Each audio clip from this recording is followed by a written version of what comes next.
మంచిదండి. ఈ యొక్క ఆదివారపు ఆరాధనకు కూడి వచ్చినటువంటి సహోదరులకు సహోదరులందరికీ ప్రభు పక్షాన్ని నా ప్రేమపూర్వకంగా తెలియజేస్తున్నాను. ఈ యొక్క ఆదివారం మన యొక్క అంశాన్ని ఆలోచిద్దాం. గత వారం మనం ఏం ఆలోచించాం? సహోదరులు మనకి వివరించారు. ఇద్దరు సహోదరులు చెప్పారు గత వారం. కృపను గురించి సహోదరు అలంకారం చెప్పారు. కృప నుంచి తొలగిపోయిన వారు శామన్ గారు చెప్పారు. అలానే ఈ వారం కూడా ఒక ఉద్దేశాన్ని మనం ఆలోచిద్దాం. మనం ఆలోచించాల్సిన ఉద్దేశం ఏంటంటే, నేడు ఈ ఇంటికి రక్షణ వచ్చింది. ఈ మాట యేసుక్రీస్తు వారు జక్కయ్య గారి దగ్గర. అయితే అందరికీ సుపరిచితుడే. జక్కయ్య గారు అనే వ్యక్తి అందరికి కూడా సుపరిచితుడే. మనకంటే కూడా సండే స్కూల్ పిల్లలకి బాగా తెలుసు జక్కయ్య గారి గురించి. నేను ఒకరికి ఉదాహరణకు కనుక్కుందాం అనుకుని, మా అన్నయ్య కూతురు చిన్నపిల్ల ఎల్కేజీ చదువుతుంది.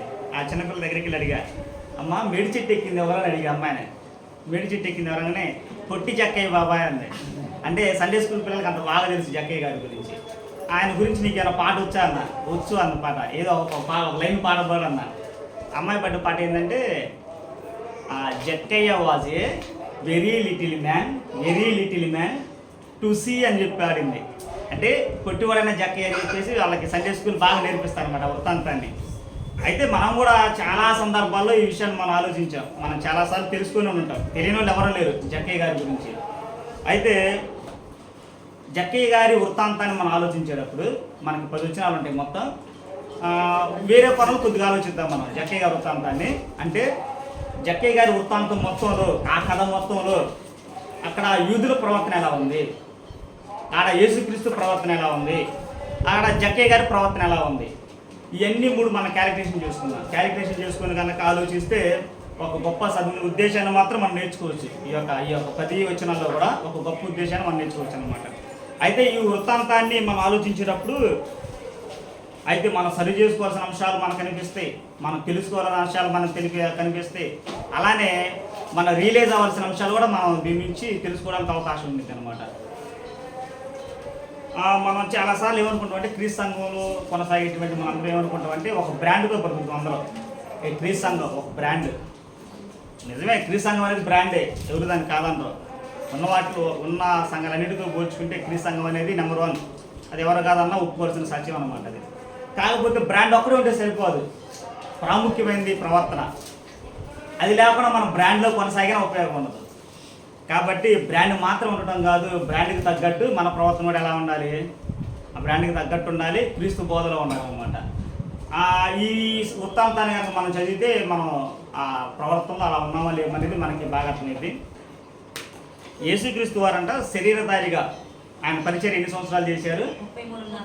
అయితే 3.5 సంవత్సరాలు. ఆయన పరిచర్య కంప్లీట్గా చేసింది 3.5 సంవత్సరాలు. అయితే యేసుక్రీస్తు ప్రభులు వారు ఆ 3.5 సంవత్సరాలు పరిచర్య చేసేటప్పుడు లేదు, యూదులు కొంతమంది ఉన్నారుగా, యూదులు కానీ యూదురేతరులు కానీ కొంతమంది ఉన్నారు. వాళ్ళు ఎప్పుడు ఒక సందర్భాన్ని లేదు 3 కోణాలు ఆలోచిస్తూ ఉండే మనుషుల మధ్య ఆయన పరిచర్య చేశారు. అంటే ఒక సందర్భాన్ని 3 రకాలుగా ఆలోచిస్తారు. ఇప్పుడు ఉదాహరణకు యేసుక్రీస్తు ఒక స్వస్థత పొందారు చేశాడు అనుకో, ఆ స్వస్థతని మంచిగా చెప్పేవాళ్ళు ఉన్నారు, నెగిటివ్గా చెప్పేవాళ్ళు ఉన్నారు. అంటే ఇతర సందర్భాన్ని చేసినప్పుడు అది స్వస్థత పొందే విషయంలో కానీ, యేసుక్రీస్తు ప్రభువు వారు సుంకాల యొద్దకి పాపుల యొద్దకి వెళ్తున్నప్పుడు కూడా, అరే ఈయన ఇంత మంచి బోధకుడు అయి ఉండి, ఇన్ని గొప్ప దేవుని వరం కలిగినవాడు అయి ఉండి సుంకలు ఇంట్లోకి పోతున్నాడని ఆనందపడే వాళ్ళు కొంతమంది ఉన్నారు. ఆయన్ని దాని మీద నేరారోపణ చేసే వాళ్ళు కొంతమంది ఉన్నారు. అంటే యేసుక్రీస్తు వారి పరిచర్యలో ఒకే విషయాన్ని 3 ఆస్పెక్ట్లో ఆలోచించేటువంటి జనాంగాలు ఉన్నారన్నమాట. వారి మధ్యలో యేసుక్రీస్తు వారు ఏం చేస్తున్నాడు? పరిచర్య చేస్తున్నాడు వాళ్ళ మధ్యలో.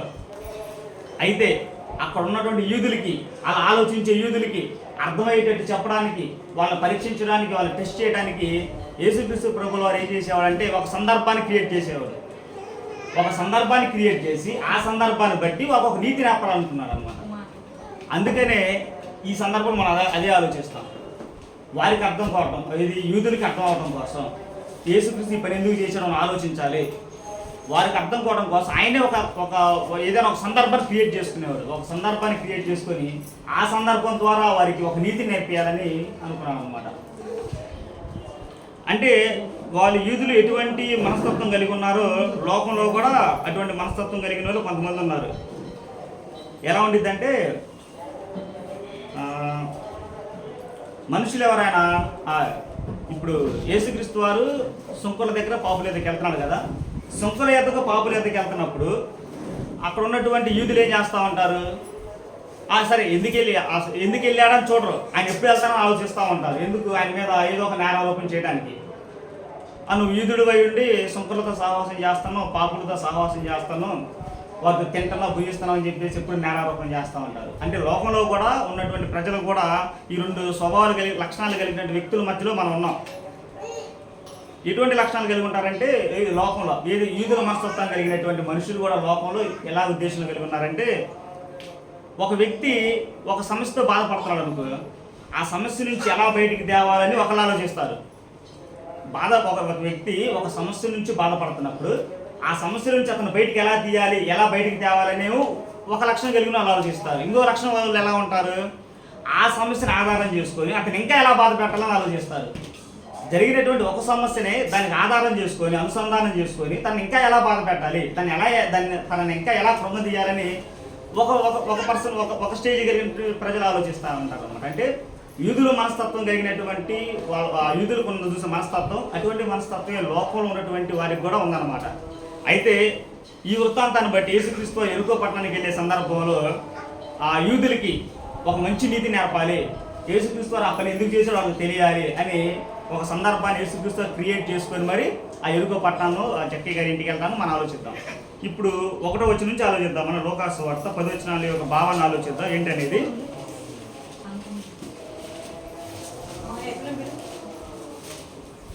ఇది ఈ వృత్తాంతం మనకి లూకాసు వార్త 19వ అధ్యాయం 1వ వచనం చదవమంటే, ఆయన సంచరించుచు యెరికో పట్టణములో ప్రవేశించి దాని గుండా పోవచ్చుండెను. చాలక్క, ఆయన సంచరించుచు యెరికో పట్టణంలో ప్రవేశించి దాని గుండా పోవచ్చుండెను. యెరికో పట్టణం మనకి ఈ సందర్భం తెలుసు. యెరికో పట్టణం యోర్దాను దరి దాటగానే మొట్టమొదట కనిపించేటువంటి నగరమే యెరికో పట్టణం. ఈ పట్టణాన్ని మన పితరులు జయించారు. ఏ సందర్భంలో జయించారు? యెహోషువ గారి నాయకత్వంలో కనాను వెళ్ళే ప్రయత్నంలో మొదలుగా ఎదురైన ప్రాంతం ఏంటంటే యెరికో పట్టణం. ఆ యెరికో పట్టణాన్ని మన పితరులు జయించారు. అయితే యెరికో పట్టణం అనేది గొప్ప ప్రకారాలు కలిగినటువంటి పట్టణం. అక్కడ ఎలా ఉండిద్ది అంటే ఆ పట్టణంలో కూడా లాకులు ఉంటాయి అంట, తాళాలు. అంటే ఒక టయానికి లోనికి వెళ్తే మళ్ళా నిర్దేశించిన టయానికి వాళ్ళు బయటికి వెళ్ళిపోవాలి, లేకపోతే తాళాలు పడిపోతాయి, లాకులు పడతాయి. మళ్ళీ తలుపులు తీసేంత వరకు కూడా వాళ్ళ యెరికో పట్టణంలోనే ఉండాలంట. అంటే ఒక గొప్ప సెక్యూరిటీ కలిగినటువంటి ప్రాంతం అన్నమాట అది. అలానే అది కూడా కాకుండా ఇంటెలిజెన్స్ కలిగినటువంటి ప్రాంతం కూడా. ఎందుకంటే వేగులు వారు వేగి చూడటానికి అక్కడికి వెళ్ళారు కదా, ఎవరు తెలియకుండా వాళ్ళకి ఎలా తెలిసింది వేగులు వారు వచ్చారని? అంటే ఇంటెలిజెన్స్ ప్రభావం ఉంది వారి ప్రాంతం. అంటే ఆర్థికంగా ఎదిగిన ప్రాంతం, అందులో గొప్ప ఉద్యోగం చేసేవాళ్ళు, బలవంతులు, రాజులు కలిగినటువంటి వాళ్ళు ఉన్నారు. ఇంటెలిజెన్స్ ఉన్నటువంటి ప్రాంతం, సెక్యూర్ కలిగినటువంటి ప్రాంతం. ఈ యెరికో పట్టణం అనేది చాలా గొప్ప ప్రాంతం అన్నమాట. అటువంటి ప్రాంతంలో యేసుక్రీస్తు వారు ఏం చేశారు? ప్రవేశించాడు. ఆయన ప్రవేశిస్తున్నప్పుడు ఒక్కడిగా వెళ్ళాడా? యేసుక్రీస్తు వారి బోధలకి ఇష్టపడిన వాళ్ళు, యేసుక్రీస్తు వారి మాటలకు నచ్చిన వాళ్ళు, ఆయన వెంబడించే వాళ్ళు చాలా మంది ఉన్నారు. అంటే యేసుక్రీస్తు వారు వెళ్తున్నప్పుడు కొన్ని కారణాలతో వెంబడించే వాళ్ళు కొంతమంది ఉంటారు. ఆయన స్వస్థతలు చేస్తాడని, ఆయన బోధలు వినాలనేవి కొంతమంది వెళ్తారు. కొంతమంది ఏమో ఈయన మాట చేతనే కానీ లేకపోతే ఏదైనా పని చేతనే కానీ మాకు దొరకపోడా, ఈయన మీద మేము నేరారోపణ చేద్దామని ఆ స్వభావంతో వెళ్ళే వాళ్ళు కొంతమంది ఉంటారు. కొంతమంది నిర్మలమైన మనస్సాక్షి తెలియ వాళ్ళు కొంతమంది ఉంటారు. ఇప్పుడు శిష్యులు మొత్తం నిర్మలమైన మనస్సాక్షి కలిగిన వాళ్ళే కదా. ఎదురు రా అనగానే ఏం చేశాడు? ఆయన పట్టుకున్న వాళ్ళు విడిచిపెట్టి వెళ్ళిపోయాడు అనమాట. అంటే ప్రతి ఒక్కరిని శిష్యులందరినీ కూడా పిలుచుకున్నప్పుడు నిర్మలమైన మనస్సాక్షి ఆయన వెంబడించారు. అంటే యేసుక్రీస్తు వారితో పాటుగా కొనసాగే వాళ్ళు 3 లక్షణాలు కలిగిన వాళ్ళు మనకు కనిపిస్తూ ఉంటారు. ఆ గుంపులో ఉన్నారు 3 లక్షణాలు కలిగిన వాళ్ళు. ఒకటి, స్వస్థతల కోసం వచ్చిన వాళ్ళు ఉన్నారు. తర్వాత ఈయన ఏమైనా చేస్తాడేమో, ఈయన మీద నేరారోపణ చేద్దాం, నిందలేద్దామని అనుకునే వాళ్ళు ఆయన పక్కనే ఉన్నారు. నిర్మలమైన మనస్సాక్షి కలిగిన వాళ్ళు కూడా ఆయన పక్కనే ఉన్నారు. అంటే ఆ సమూహంలో, ఆ గుంపులో అందరూ కూడా ఉన్నారన్నమాట. ఈ అందరితో కలిసి యేసుక్రీస్తు ఎలా ఉన్నారు? యెరికో పట్టణాన్ని ప్రవేశించాడు. చదవ నాకు ఇప్పుడు 2వ వచనం. ఇదిగో సుంకపు గుత్తదారుడును ధనవంతుడునైన జక్కయ్య అనే పేరు గల ఒకడు యేసు ఎవరో అని చూడగోరిన గాని పొట్టివాడైనందున జనులు గుంపు కూడి ఉండుట వలన చూడలేకపోయిరి. అయితే ఇక్కడ సుంకపు గుత్తదారుడు ధనవంతుడైన జక్కయ్య అని ఉన్నారనమాట. ఈ అర్థం ఏంటంటే సుంకపు ఏమని వస్తుంది అర్థం? సుంకపు గుత్తదారుడు అంటే మన భాష పన్ను వసూలు చేసేటువంటి వ్యక్తి, ట్యాక్స్ కలెక్టర్. అయితే నేను కొద్దిగా దీన్ని ఒక చరిత్రకి వెళ్ళి చూస్తే రోమా ప్రభుత్వం అప్పుడు ఏం చేసేదంటే చాలామంది ఇశ్రాయేలీలు ఏం చేసుకున్నారు, ఉద్యోగులుగా పెట్టుకున్నారు వాళ్ళ దగ్గర. ఎలా ఉండిద్ది అంటే ఇది కొన్ని ఫ్రాంచైజీలు ఐడియా ఉందా? ఇప్పుడు ఎక్కడ టీ కొట్లు కనపడినా కింద ఫ్రాంచైజీలు ఏమి పెడుతున్నారు. అయితే ఆ రోమా ప్రభుత్వంలో ఏం చేసేవారంటే ఒక్కొక్క డిస్టిక్ ఒకరి చేతికి ఇచ్చి వాళ్ళందరి చేత వాళ్ళందరి అమౌంట్ కలెక్ట్ చేసుకుని రావాలన్నమాట. అంటే ఇతనేమో 1 కోటి రూపాయలు చక్కే గారికి ఇచ్చాడనుకో, ఆయన ఏది ₹1 వడ్డీకి ఈయనేం చేస్తారు, ఆ 1 కోటి రూపాయలని ₹2 ఇచ్చి తిప్పుకుంటాడు అనమాట. తిప్పుకుని దాని మీద లాభం చేకూర్చుకుంటాడు. అలా రోమా ప్రభుత్వంలో ఒక ఉద్యోగం అంటే ఇది మనం చూసుకోవాలంటే ఒక కాంట్రాక్ట్ అనమాట. ఇప్పుడు మనం ఒక పనిలోనేది ఒక పని ₹22 కాంట్రాక్ట్ తీసుకుంటాం. ₹22 కాంట్రాక్ట్ తీసుకున్నాం అని ఏం చేస్తాం, సబ్ కాంట్రాక్ట్ ఏం చేస్తాం, ఒక ₹2 మనం ఉంచుకొని ₹20 తనకి ఇస్తాం. తన చేశాడు అనుకో ₹20 చేసుకుంటాడు. తను కూడా ఏం చేస్తాడు, మూడో వ్యక్తి దగ్గరికి వెళ్ళి ఇంకొక ₹2 తను తీసుకొని ₹18 ఇంకొకరికి ఇస్తాడు. అంటే కాంట్రాక్ట్ ఏంటంటే సబ్ కాంట్రాక్ట్ తీసుకుంటా పోతాడనమాట. అలానే రోమా ప్రభుత్వం కింద ఈయన ఏం చేసుకున్నాడు, ఒక ఫ్రాంచైజీ లాగా తీసుకున్నాడు. కొంత అమౌంట్ తీసుకొని ప్రైవేట్ బ్యాంకులనే అంతే. ఇప్పుడు ప్రైవేట్ బ్యాంకులో కోట్ల డబ్బులు ఎక్కడి నుంచి వస్తున్నాయి, ప్రైవేట్ బ్యాంకుల్లో వాళ్ళు ఆర్బీఐ దగ్గర నుంచి తెచ్చుకుంటారు. ఆర్బీఐ దగ్గరికి వెళ్ళి ఆ నుంచి కోర్టులో కొంత అమౌంట్ తెచ్చుకుంటారు, తక్కువ ఇంట్రెస్ట్ తెచ్చుకుంటారు. దానివల్ల డెవలప్ చేసుకొని అక్కడక్కడ కొన్ని బ్రాంచ్లు పెట్టుకొని కొంతమంది ఎంప్లాయీస్ని పెట్టుకొని ఆ అమౌంట్ ఏం చేసుకుంటారు, కొద్దిగా రెట్టింపు పెట్టుకొని తిప్పుకుంటారు వ్యాపారాలు. అలానే ఈ సుంకపు గుత్తదారు అనేటువంటి జక్కయ్య గారు కూడా రోమా ప్రభుత్వం నుంచి ఒక సంస్థను తీసుకొని కొంత అథారిటీని తీసుకొని తను బిజినెస్ చేస్తూ ఉన్నాడు అనమాట. సుంకపు దారులు చేసేటువంటి వృత్తి అది అన్యాయంగానే ఉండింది. ఈ ఉద్దేశాన్ని మనకి ఎక్కడ బాగా కనిపించింది అంటే ఈ ఉద్దేశం ఏది, సుంకపు పని చేసే వాళ్ళు ఎలా ఉండాలనే ఉద్దేశం మనకి ఎక్కడ కనిపించింది అంటే లోకాసు వార్త చూడండి. లోకాసు వార్త 3వ అధ్యాయం, లోకాసు వార్త 3వ అధ్యాయం ఎలా ఉండమన్నాడు వాళ్ళని. లోకాసు వార్త 3వ అధ్యాయం 10 నుంచి 12 వచనాలు కనిపిస్తుంది మనకి. అందుకు జనులు అలాగైతే మేమేమి చేయవలెనని అతనిని అడుగు యేసుక్రీస్తు వారి దగ్గరికి వచ్చి అడుగుతున్నారు. అంటే యేసుక్రీస్తు ఉగ్రతను ప్రకటిస్తున్నప్పుడు సారీ ఇది బాప్తిస్మ యోహాను గారు మాట్లాడుతున్న సందర్భం. బాప్తిస్మ యోహాను గారు ఉగ్రత గురించి చెబుతా ఉన్నప్పుడు ఆయన చెబుతున్నట్టు మాటలు చూడండి. ఇప్పుడు అతడు 2 అంగీలు గలవాడు, ఏమీ లేని వానికి ఇయ్యవలెను, ఆహారము గలవాడును అలాగే చేయవలెను వారితో చెప్పెను. సుంకరులను, ఈ సుంకరులు ఎవరంటే సుంకపు వసూలు చేసేటువంటి వాళ్ళు అనమాట. సుంకరులను బాప్తిస్మం పొందవచ్చి బోధకుడా మేమేమి చేయవలెనని అతనిని అడుగుగా అతడు మీకు నిర్ణయింపబడిన దానికంటే ఎక్కువ తీసుకొనవద్దని వారితో చెప్పాను. సైనికులను మేమేమి చేయవలెనని అతని అడిగిరి.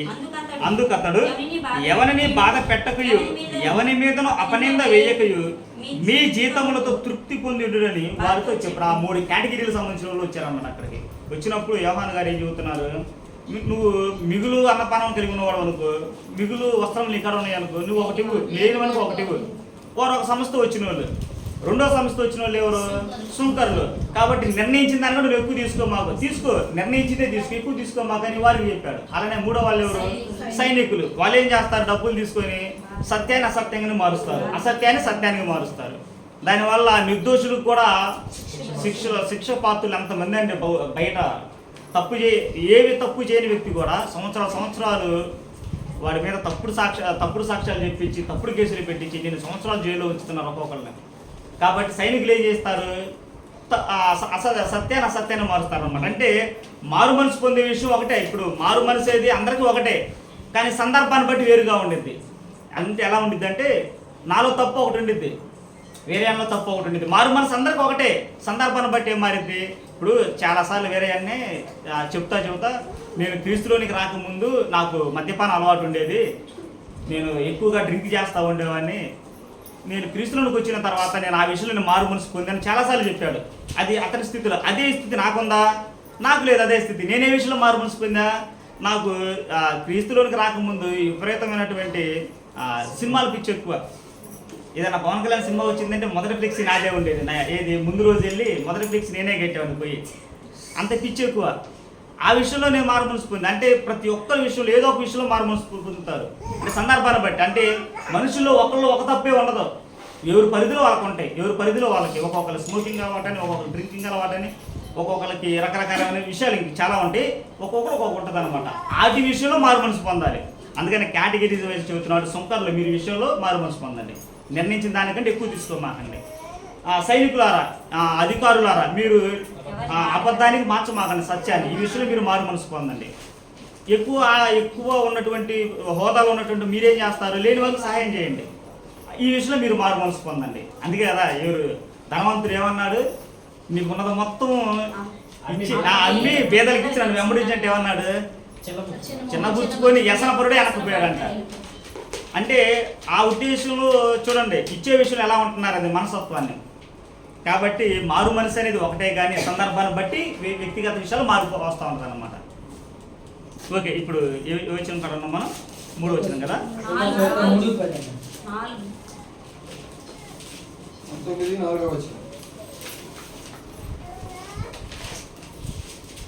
ఓకే, చదవండి. అప్పుడు యేసు ఆ త్రోవన రానై ఉండెను కనుక అతడు ముందుగా పరిగెత్తి ఆయనను చూచుటకు ఒక మేడు చెట్టు ఎక్కాను. అప్పుడు ఈ వచనాన్ని బేస్ చేసుకుని ఎన్ని నేను యూట్యూబ్లో చూసాను, ఎన్ని పాటలని పుట్టి జక్కయ్య మేడి చెట్టు ఎక్కాను, జారిపాడాను అని చాలా పాటలు, అంటే హాస్యంగా రాసినప్పటికీ చాలా అర్థవంతమైనటువంటి పాటలే రాశానండి. అయితే అప్పుడు యేసు ఆ త్రోవను రానై ఉండెను కనుక అతను ముందుగా పరిగెత్తి ఆయన చూచుటకు ఒక మేడి చెట్టు ఎక్కాను. అయితే షార్ట్గా ఉన్నవాళ్ళు చాలా స్మార్ట్గా ఉంటారని లోక సామెత కూడా ఉంటుంది. ఎందుకంటే ఏదైనా ఒక లోపం కలిగి ఉంటే ఒక వ్యక్తిలో, మీరు చూడండి బ్లైండ్ స్కూల్స్ కానీ హాస్టల్స్ కానీ చాలా ఉన్నాయి కదా మనకి, వాళ్ళు ఎంత స్మార్ట్గా ఉంటారు అనుకున్నా, కనీసం 50 అడుగులు మనిషి సహాయం లేకుండా ఎక్కడ ఏముందో చెప్పగలుగుతారు, అంత మేధస్సు దేవుడు వాళ్ళకి ఇస్తారనమాట. కాబట్టి జక్కయ్య గారు షార్ట్ అయినా కానీ స్మార్ట్ అయినా, ఓవర్ స్మార్ట్ చాలా. అందుకనే యేసుక్రీస్తుని చూడటానికి ఎక్కడికి ఎక్కాడు, మేడి చెట్టు ఎక్కాడు. మేడి చెట్టుకున్నటువంటి చరిత్ర కూడా ఏంటంటే, ఒక 20 అడుగులేమో స్ట్రైట్గా పెరిగింది మేడి చెట్టు, 15 నుంచి 20 అడుగుల లోపేమో అది స్ట్రైట్గా పెరిగింది. ఆ నుంచి పెరిగేటప్పుడు ఏమైందంటే కొమ్మలు పక్కలకి వెళ్తాయి. మీరు పిక్చర్ చూడండి, మీకు కనిపిస్తుంది మేడి చెట్టు పిక్చర్ చూడండి, కొన్ని కనిపిస్తాయి. 20 అడుగులేమో హైట్ పెరిగి స్ట్రైట్గా పెరిగింది, 20 అడుగుల పై నుంచి మాత్రం కొమ్మలు వస్తాయి అన్నమాట. దాన్ని జీన్స్ అయ్యి, ఆ చెట్టు యొక్క జీన్స్ అయ్యి ఆయన యేసుక్రీస్తు అని చూడటానికి మనుషులు చూడలేక మేడి చెట్టు ఎక్కాడంట. నాకు చిన్నప్పుడు కోడి పందాలంటే భలే ఇష్టం. కోడి పందాలు జరుగుతున్నప్పుడు చూడాలన్నా, ఏదైనా ఎద్దులు బంగారం కట్టుకు లాగుతూ ఉంటే చూసాం, స్టేడియాలు జరుగుతాయి, అవి చూడాలని నాకు ఆసక్తి. నేను వెళ్ళేవాడిని, నాకు అసలు కనిపించేది కాదు, జనాలు గుంపులుగా ఉండేవాళ్ళు, అసలు కనిపించేది కాదు. అది ఏం చేయాలో అర్థం కాక నేను కింద కూర్చొని చూసేవాను, ఆ కాలం మధ్యలో చూసేవాను ఆ దృశ్యాన్ని. ఆడ చెట్లు లేవు ఎక్కడానికి, అంటే ఒక ఆసక్తి అనమాట. ఏది మనం చూడాలి, ఎందుకంటే యేసుక్రీస్తు వారి గురించి సాక్ష్యం అంటున్నాడు దేవుడు. జక్కయ్య గారు ఆయన బోధనలో అయితే యేసుక్రీస్తు ఆయన చూడాలి ఇంతవరకు. ఆయన జస్ట్ యేసుక్రీస్తు ఎవరో విన్నాడు, ఆయన బోధలేంటో విన్నాడు, ఆయన ఎటువంటి కార్యాలు చేస్తున్నాడో విన్నాడు, కానీ డైరెక్ట్గా ఆయన చూడాల, యేసుక్రీస్తు ప్రభువుని చూడాల. అందుకని ఆయన చూడబోయాడు. ఆయన చూడగోరి మేడి చెట్టు ఎక్కడంట. మనం ఏదైనా సందర్భాల్లో ఒక గొప్ప వ్యక్తులు, మనకు తెలియని వ్యక్తులు, 2010 అనుకుంటా, కేఏ పాల్ గారు ప్రపంచంలో ఒక గొప్ప సువార్థికులు, పరిచారకులు. ఆయన గురించి అప్పట్లో మనకి ఫోన్లు, స్మార్ట్ ఫోన్లు పెద్ద లేవు కదా, ఆయన గురించి ఎక్కువ తెలియదు. మా ఇళ్ళ కాడ చదువుతుంటే విన్నా, ఆయన గొప్ప సువార్థికుడు, ప్రపంచం మొత్తం తిరిగిన వ్యక్తి కేఏ పాల్ గారు. ఆయన మీటింగ్కి మేము తెనాలి పోతున్నాం అన్నారు. అమ్మో ఏంది వెళ్ళింది, ఆయన గురించి ఇంత బాగా చెబుతున్నారు అని ట్రాక్టర్లు పెట్టుకుని వెళ్ళాం. ఏది తెనాలి ప్రాంతానికి వెళ్ళాం ట్రాక్టర్లు పెట్టుకొని. ఎందుకంటే మనం చెవులారా కొన్ని మాటలు విన్నప్పుడు, మంచిగా విన్నప్పుడు, అతని యొక్క క్యారెక్టర్, అతను ప్రకటించే బోధన విన్నప్పుడు మనం చూడకూడదు, ఎవరైనా సరే చూద్దాం ఎలా ఉండిద్దని. అందుకని నేను ట్రాక్టర్లు పెట్టుకుని మరీ పోయాం. అది మన విధానంలో, మన ఆత్మీయ విధానంలో. అలా లోకంలో కూడా ఉంటారు, ఒక పొలిటికల్ దగ్గరికి వెళ్ళి సెల్ఫీలు దిగాలని, హీరోల దగ్గరికి వెళ్ళి సెల్ఫీలు దిగాలని, లేదా ఆసక్తి లోకంలో ఉన్నప్పుడు ఎవరికి లేదా, ఎవరి కానీ వాళ్ళు అభిమానించి హీరో దగ్గరికి వెళ్ళి ఫోటోలు దిగాలని కానీ ఇలా కూడా ఉంటుంది. అలానే జక్కయ్య గారికి కూడా చూడబోయాడు, యేసుక్రీస్తు వారు వస్తున్నారు, ఆయన చూడాలి, ఎలాగైనా చూడాలి, విన్నానే కానీ ఆయన ప్రత్యక్షంగా చూడలేదు అని మేడి చెట్టు ఎక్కి చూశాడంట. చూడండి, ఆయనకున్నటువంటి ఆసక్తిని బట్టి మరి యేసుక్రీస్తు వారు ఏమన్నాడు చూడండి.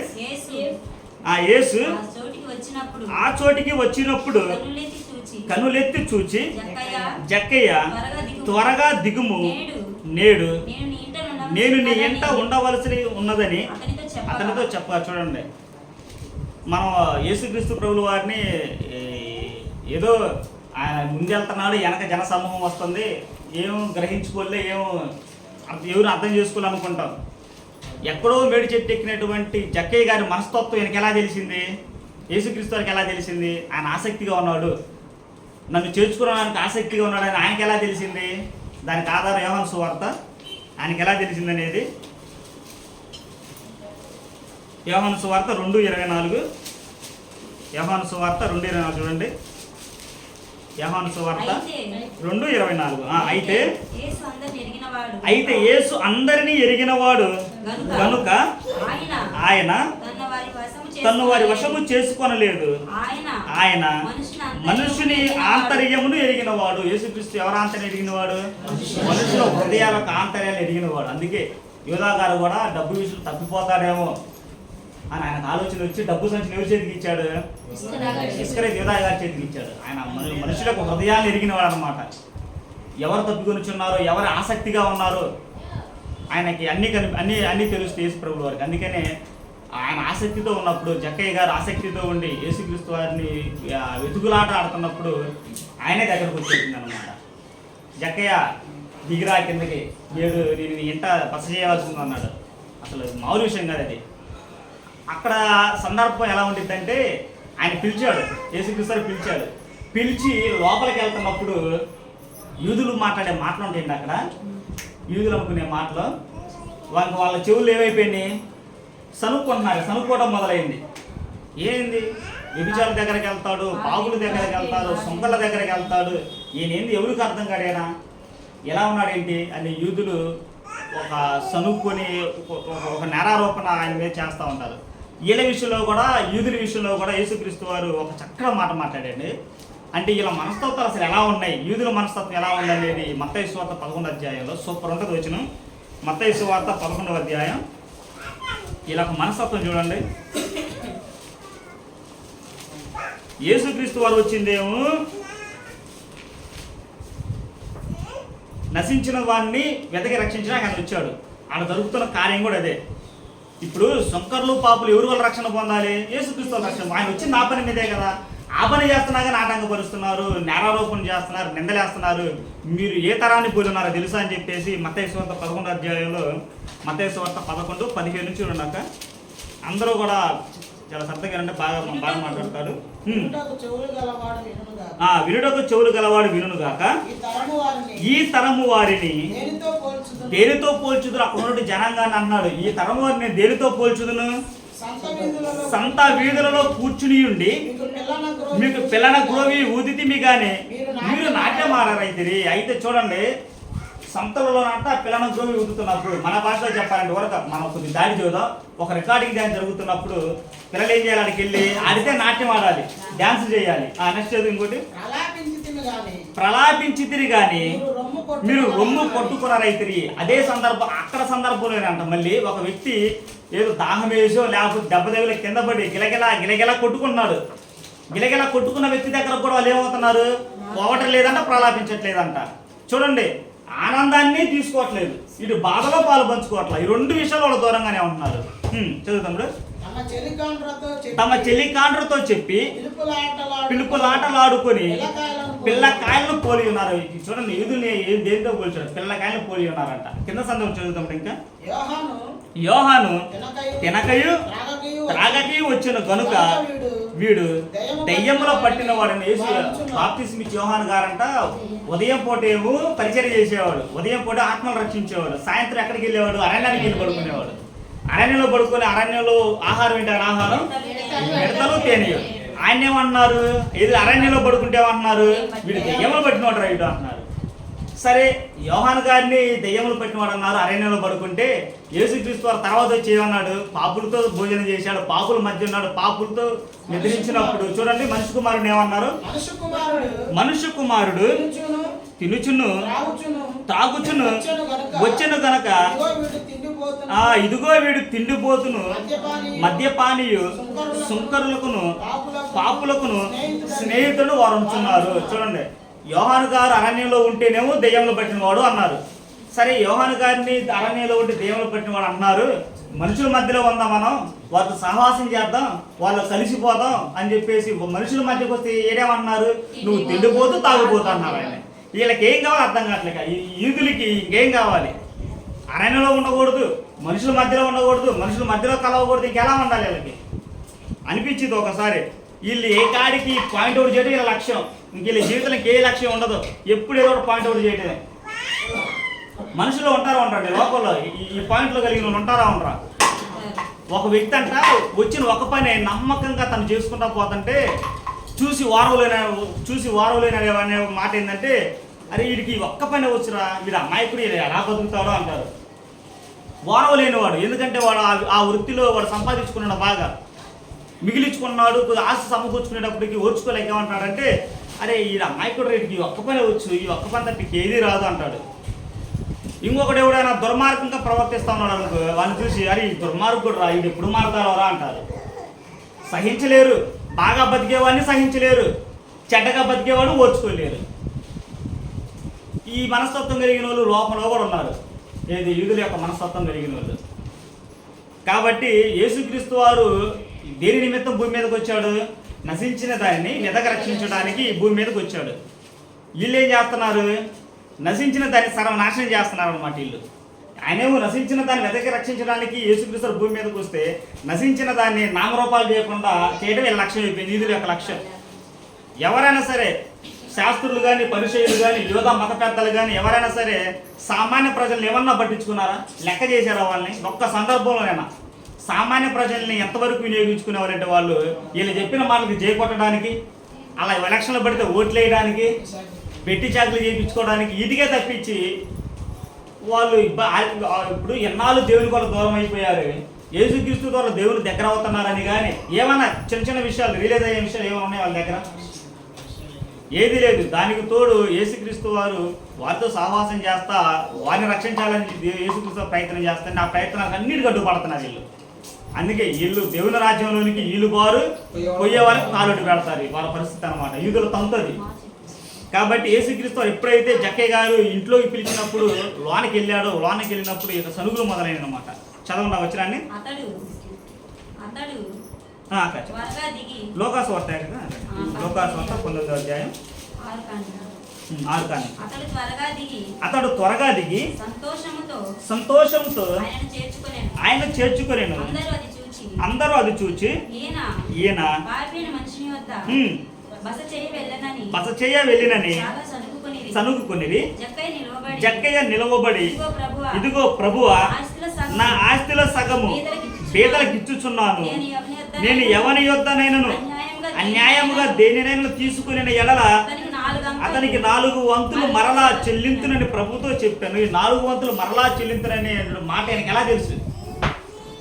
నేనైనా తప్పు చేస్తే, అన్యాయంగా చేస్తే తిరిగి 4 రెట్లు 4 భాగాలు ఎక్కువగా నేను ఇస్తానన్నాడు. ఇది ఎలా తెలుసు? 4 వంతులు ఎక్కువ ఇవ్వాలని ఆయనకి ఎలా తెలుసు? ఎలా తెలుసు దానికి? ఏమైనా ధర్మశాస్త్రాన్ని పండించినటువంటి ధర్మశాస్త్రాన్ని పాటించినటువంటి వ్యక్తే. నిర్గమాకాండం చూడండి ఏమైనా ఉంటుందో. నిర్గమాకాండం 22వ అధ్యాయం. నిర్గమాకాండం 22వ అధ్యాయం. నిర్గమాకాండం 22వ అధ్యాయం మొదటి వచనం చూడండి. ఒకడు ఎద్దునైనను గొర్రెనైనను దొంగిలించి దాన్ని అమ్మినను చంపినను ఆ ఎద్దుకు ప్రతిగా 5 ఎద్దులను, ఆ గొర్రెలకు ప్రతిగా 4 గొర్రెలను ఇయ్యవలెను. ఈ వృత్తాంతం ఆయన నుంచి తీసుకున్నదే, ధర్మశాస్త్రం నుంచి తీసుకున్నదే. అయ్యా నేను అన్యాయంగా తీసుకున్న దాంట్లో నేను 4 రెట్లు ఎక్కువ ఇస్తానయ్యా అన్నాడు. ఇది ఎక్కడుంది? ధర్మశాస్త్రంలో ఉంది. ధర్మశాస్త్రాన్ని అనుసరించినటువంటి వ్యక్తే ఎవరు? జక్కయ్య గారు. అలానే ఇంకో సందర్భంలో కూడా మనకు 4 రెట్లు కనిపించింది. దావీదు గారు బెత్షెబా గారితో పాపం చేసిన తర్వాత నాతాను ప్రవక్త చెబుతారు ఒక వృత్తాంతం చెప్పిన తర్వాత చూడండి ఇదే మాట మాట్లాడతారు ఆయన కూడా. 2వ సమూయేలు గ్రంథం 11వ అధ్యాయం ఇదే 4 తిరిగి ఇచ్చే సందర్భం ఉంటుంది. 2వ సమూయేలు గ్రంథం 11వ అధ్యాయం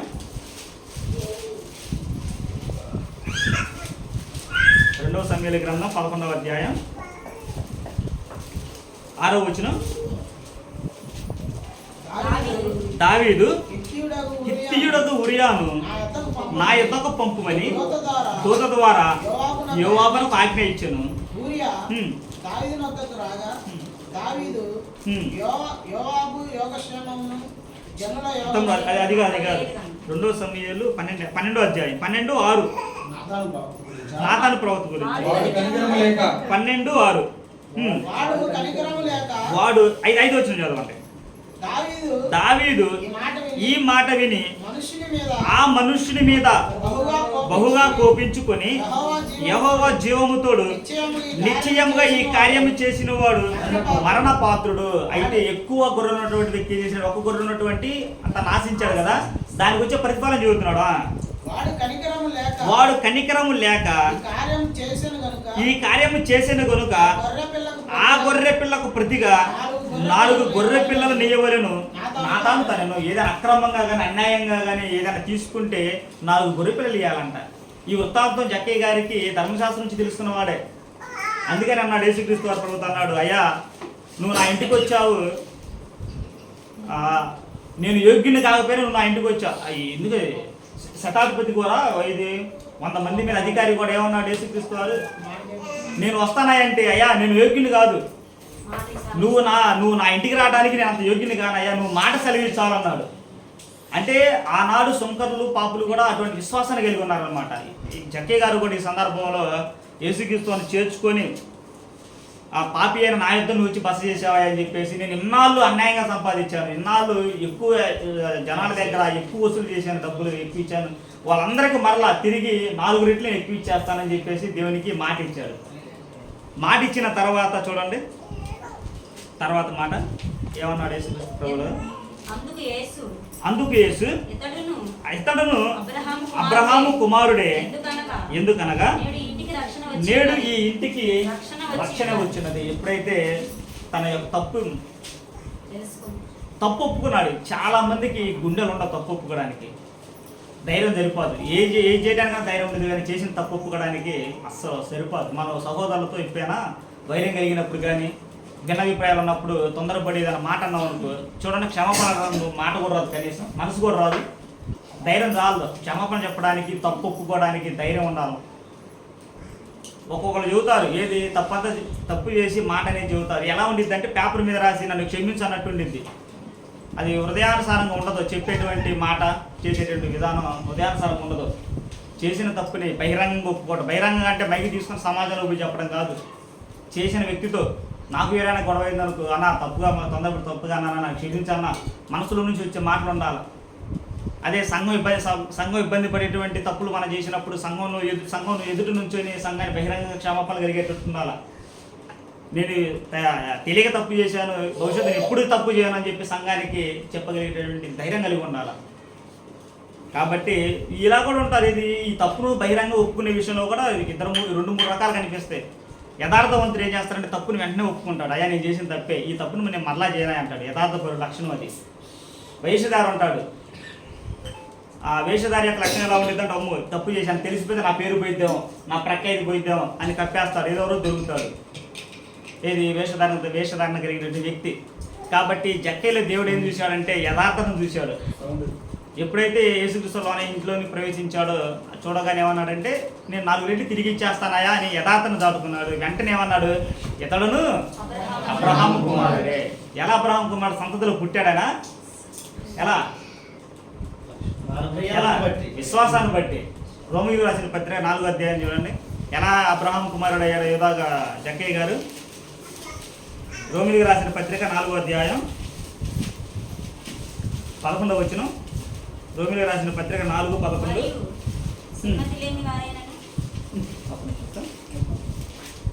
ఓకే. మరియు సున్నతి లేని వారైనను నమ్మిన వారందరికీ అతడు తండ్రి అగుట వలన వారికి నీతి ఆరోపించుటకై అతడు సున్నతి పొందక మునుపు తనకు కలిగిన విశ్వాసము వలన నీతికి ముద్రగా సున్నతి అను గుర్తు పొందెను.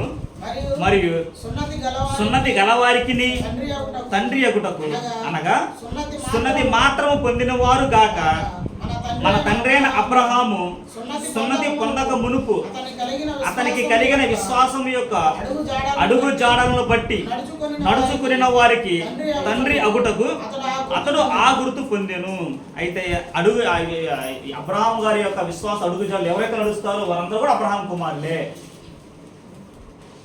అయితే ఆ యథార్థంగా చాలా మంది మారు మనసు పొందే విషయంలో ఎలా ఉంటుంది అంటే, మనం వెళ్ళి ఏదైనా కాలంలోకి వెళ్ళి మారు మనసు పొందేటప్పుడు జస్ట్ మన వస్త్రాలు మాత్రమే తడుస్తాయి, మనసు తడవదు, ఉపయోగం లేదు. వస్త్రాలు మాత్రమే తడుపుకొని మన మనసుని తడుపుకోలేదు అని ఉపయోగం ఉండదు. అప్పుడు మన అబ్రహాం కుమారులుగా పిలవబడం అన్నమాట.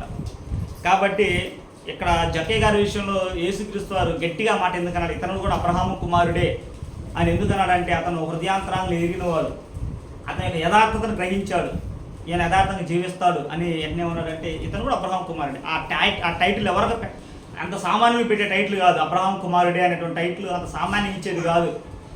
కానీ మారు మనసు పొంది ఏది చేసిన తప్పు విషయంలో మారు మనసు పొంది యథార్థంగా ఆ తప్పును ఒప్పుకున్నాడు కాబట్టి జక్కయ్య గారి గురించి దేవుడు ఏం రాశాడు, ఇతను కూడా అబ్రహాం కుమారుడే, నేడు ఈ ఇంటికి రక్షణ వచ్చింది అన్నాడు. ఈ ఇంటి ఎవరింటికి? అబ్రహాం జక్కయ్య గారింటికి రక్షణ వచ్చింది. మరి మన ఇంట్లో రక్షణ ఉందా?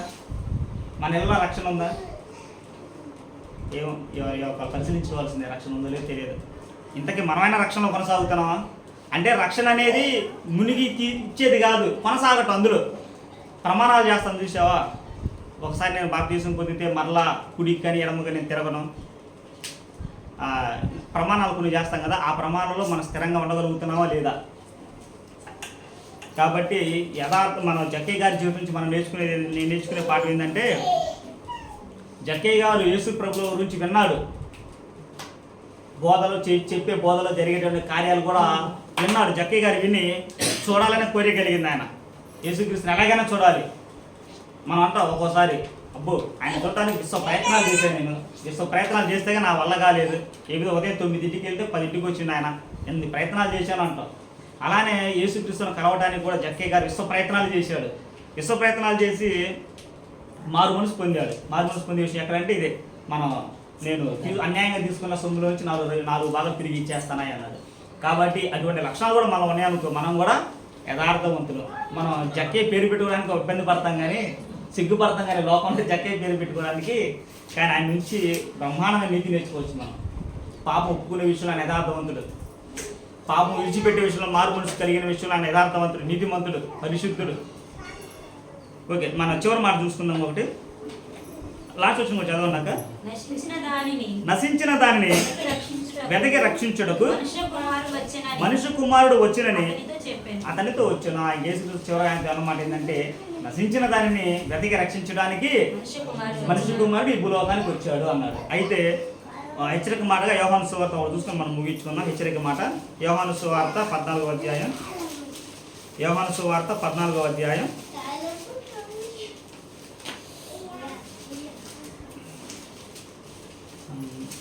20వ వచనం. యోహాను సువార్త 14వ అధ్యాయం 20వ వచనం చూద్దాం. నేను నా తండ్రి యందును మీరు నా యందును నేను మీ యందును ఉన్నామని ఆ దినమున మీరు ఎరుగుదురు.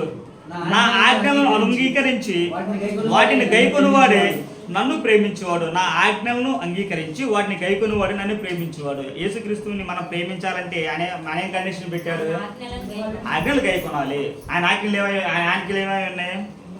నేను నీ పొరుగువాడిని ప్రేమించాలి, నీ తండ్రిని ఆరాధించాలి. ఈ 2 కూడా దేవుని యొక్క ఆజ్ఞలు అని అనమాట. కాబట్టి ఆయన ఆజ్ఞలను మనం నెరవేర్చినప్పుడే యేసుక్రీస్తు వారిని మనం ప్రేమించిన వాళ్ళం అవుతాం. యేసుక్రీస్తుని ప్రేమిస్తే ఎవరిని ప్రేమించినట్టు? తండ్రిని ప్రేమించినట్టే. కాబట్టి ఈ వృత్తాంతం నుంచి ఈ జక్కయ్య గారి యొక్క వృత్తాంతం నుంచి మనం నేర్చుకునే నీతి ఏంటంటే, మారు మనసు పొందే విషయంలో యథార్థంగా ఉండాలి, యథార్థంగా విడిచిపెట్టగలడు మనస్తత్వాన్ని మనందరం కూడా నేర్చుకోవాలి.